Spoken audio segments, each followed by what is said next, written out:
Halo, selamat datang di video pengenalan basis data. Di video ini aku akan menjelaskan tentang konsep dasar basis data, kelebihan dan kekurangannya, serta database lifecycle. Nah, jadi apa sih itu basis data? Bayangkan basis data sebagai lemari es raksasa yang menyimpan berbagai banyak informasi. Layaknya lemari, basis data terstruktur dan terorganisir, memungkinkan kita untuk menyimpan, menemukan, dan mengelola data dengan mudah. Jadi, secara definisi, basis data itu adalah kumpulan data yang terstruktur, yang saling terkait, dan tersimpan secara elektronik. Kemudian ada juga istilah tentang data. Data itu merupakan fakta yang mentah yang belum diolah seperti nama, angka, dan gambar. Kemudian ada juga informasi. Informasi itu data yang telah diolah dan memiliki makna, seperti laporan penjualan atau analisis tren pasar. Kemudian ada juga istilah tentang metadata. Metadata itu data tentang data, seperti deskripsi, format, ataupun lokasi penyimpanan. Kemudian sebelum ada basis data, data disimpan dalam file-file individual atau bisa dibilang kayak pemrosesan file tradisional. Nah, cara ini memiliki beberapa kelemahan, yaitu redundansi. Data yang sama disimpan di banyak file yang menyebabkan borosnya memori. Kemudian inkonsistensi, maksudnya itu data yang sama di file yang berbeda yang memungkinkan tidak konsisten datanya itu.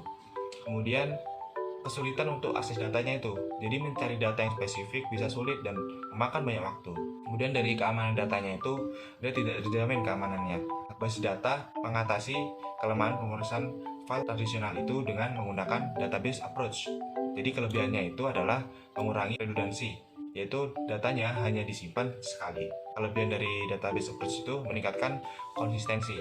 Jadi data di semua file itu selalu konsisten. Ada juga memudahkan akses datanya itu. Jadi datanya itu dapat diakses dengan mudah dan cepat. Database approach meningkatkan keamanan datanya. Jadi datanya terjamin keamanannya dengan berbagai mekanisme. Resikonya, meskipun basis data memiliki banyak kelebihan, tapi ada beberapa risiko yang menyertainya gitu. Jadi resikonya itu ada kegagalan sistemnya, maksudnya itu kerusakan hardware atau software dapat menyebabkan kehilangan datanya itu.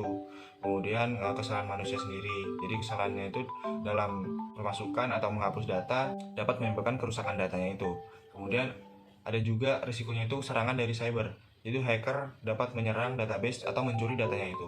Itulah kelebihan, kekurangan, dan juga risiko dari database. Sekarang masuk ke database lifecycle. Database lifecycle ini memiliki beberapa tahapan. Nah, tahap pertama itu ada perencanaan.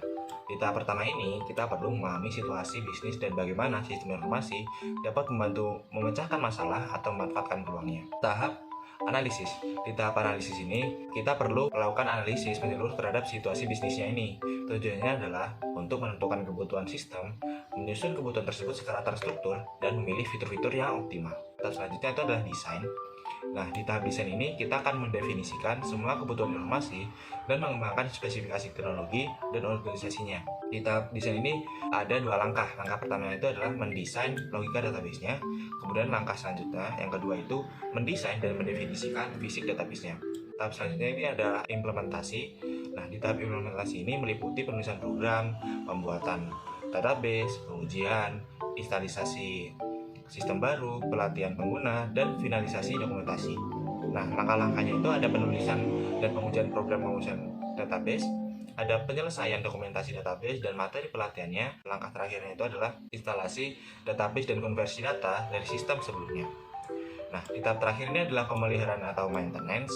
Di tahap terakhir ini tujuannya adalah untuk memantau operasi dan kegunaan sistemnya, serta melakukan perbaikan dan peningkatan pada database seiring berjalannya waktu.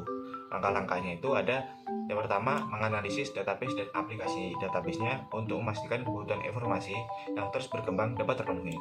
Kemudian, langkah selanjutnya adalah penyesuaian database untuk meningkatkan kinerja, kemudian memperbaiki kesalahan pada database dan aplikasi database, serta melakukan pemulihan data jika ada kerusakan. Nah, jadi kesimpulannya adalah basis data adalah alat yang penting untuk mengelola dan mengakses data secara efisien. Meskipun ada beberapa risiko yang terkait, manfaatnya jauh lebih besar daripada risikonya.